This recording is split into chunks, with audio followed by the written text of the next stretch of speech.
Hello guys, আসসালামু আলাইকুম। আরও একটি নতুন রেসিপিতে সবাইকে স্বাগত। নিয়ে চলে আসলাম চাইনিজ পটেটো স্টিক রেসিপি।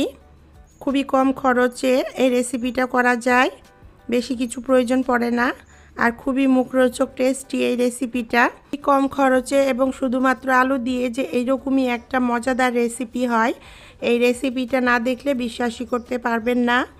বন্ধুরা, এই রেসিপিটা যদি আপনাদের ভালো লাগে তাহলে পারে লাইক কমেন্ট শেয়ার করে চ্যানেলটিকে সাপোর্ট করুন, এভাবেই পাশে থাকুন। এইরকমই আরও নতুন নতুন রেসিপি দেখার জন্য আমার পেজটিকে সাবস্ক্রাইব ফলো করে রাখতে পারেন। তাহলে চলুন চাইনিজ পটেটো স্টিক কীভাবে বানাবো সেটা আপনাদের সাথে শেয়ার করি। রেসিপিটা করার জন্য আমি এখানে 3টা বড় সাইজের আলু নিয়ে নিয়েছি। আলুর খোসাটা ছিলে নিয়ে আলুটা ভালো করে ধুয়ে নিয়েছি। লম্বালম্বিভাবে আলুটা কেটে 4 ভাগ করে নিব। ভিডিওতে দেখে বুঝতে পারছেন কিভাবে কাটলাম। এরপর প্রত্যেকটা পিস নিয়ে ছোট ছোট টুকরো টুকরো করে কেটে নিব। পিসগুলো বেশি মোটা করা যাবে না, একটু পাতলা পাতলা করে কাটতে হবে।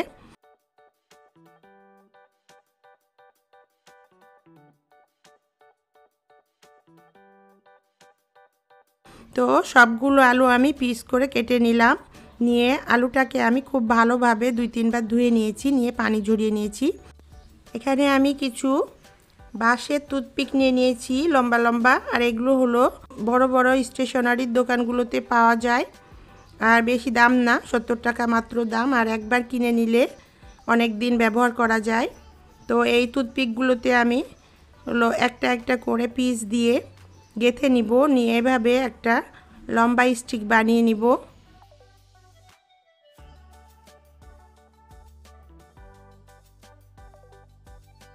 দেখুন এভাবে আমি সবগুলো পটেটো স্টিক বানিয়ে নিয়েছি। চুলায় একটা প্যান বসিয়ে দিলাম, আর এটাতে পরিমাণ মতো পানি দিয়ে দিলাম। এতটা পানি দিতে হবে যেন পটেটো স্টিকগুলো এটার মধ্যে ডুবে থাকে।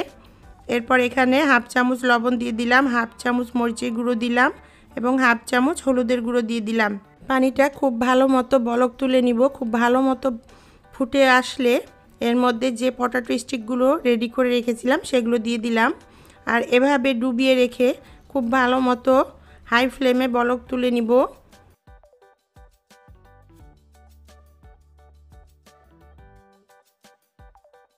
খুব ভালো মতো বলক চলে আসলে চুলার আঁচ মিডিয়াম হিটে করে দিব, দিয়ে এটাকে ঢাকনা দিয়ে ঢেকে কিছু সময় সিদ্ধ করে নিব। বেশি সিদ্ধ করব না, 60 থেকে 70% আলুগুলো সিদ্ধ করে নিব। কিছুক্ষণ পর ফিরে আসলাম, আলুগুলো খুব ভালো মতো সিদ্ধ হয়ে গেছে।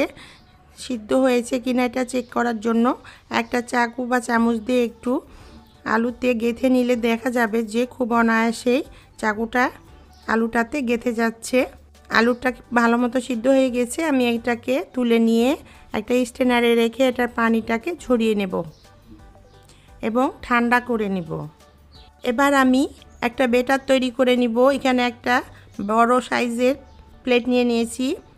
1 টেবিল চামচ টমেটো সস দিয়ে দিলাম, 1 টেবিল চামচ হট চিলি সস দিয়ে দিলাম, 1 টেবিল চামচ শেজওয়ান সস দিয়ে দিলাম। শেজওয়ান সসটা দিলে খুব ভালো টেস্ট আসে, দেওয়ার চেষ্টা করবেন, আর হাতের কাছে যদি না থাকে তাহলে না দিলেও রেসিপিটা হবে। 1 টেবিল চামচ সয়া সস দিয়ে দিলাম, 1 টেবিল চামচ ভিনেগার দিয়ে দিলাম, সামান্য একটু লবণ দিলাম, যেহেতু এখানে বিভিন্ন রকমের সস ব্যবহার করেছি তো লবণটা একটু বুঝে দিতে হবে। আপনি আপনার টেস্ট অনুপাতে লবণটা দিবেন। হাফ চামচ চিলি ফ্লেক্স দিয়ে দিলাম, হাফ চামচ গোলমরিচের গুঁড়ো দিলাম, হাফ চামচ চিনি দিয়ে দিলাম। এবার এটাকে খুব ভালোভাবে মিশিয়ে নেব।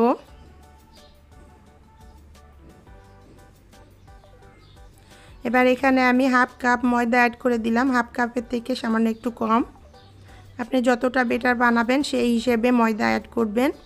1 চামচ উঁচু করে কর্নফ্লাওয়ার অ্যাড করে দিলাম। কর্নফ্লাওয়ার দিলে খুব ক্রিস্পি হবে, আর হাতের কাছে যদি কর্নফ্লাওয়ার না থাকে না দিলেও হবে, শুধু ময়দা দিয়েও এই বেটারটা বানানো যাবে।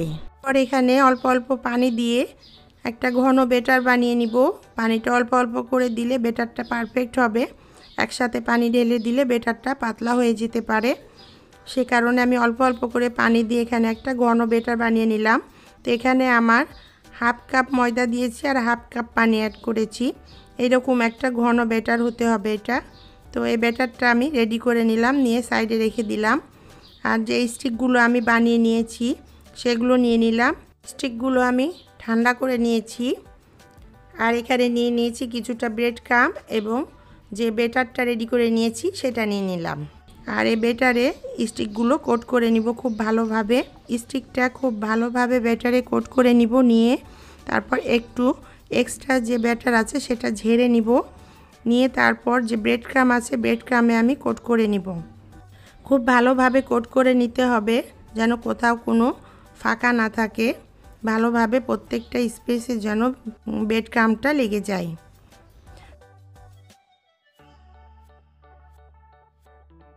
তো বানিয়ে নিলাম একটা স্টিক। এভাবে আমি সবগুলো স্টিক বানিয়ে নিব। সবগুলো স্টিক বানিয়ে নিয়েছি, রেডি করে নিয়েছি, দেখতেই পাচ্ছেন। এভাবে বানিয়ে নিয়ে আপনারা কিন্তু ডিপ ফ্রিজে পটে করে রেখে দিতে পারেন, দিয়ে এটা 10 থেকে 12 দিন ভালো থাকবে। যে কোনো সময় বের করে ভেজে নিয়ে খেতে পারেন। এই ব্রেড ক্রাম্বে কোট করা স্টিকগুলো আমি 1 ঘন্টার জন্য নর্মাল ফ্রিজে রেস্টে রেখে দিব। চুলায় আমি তেল বসিয়ে রেখেছি আগে থেকে। তেলটা গরম হয়েছে কিনা টেস্ট করার জন্য একটু পেঁয়াজের টুকরো দিয়ে দিলাম। তো দেখলাম তেলটা ভালো মতো গরম হয়ে গেছে। এবার আমি যে স্টিকগুলো রেডি করে রেখেছিলাম সেই স্টিকগুলো এখানে দিয়ে দিলাম।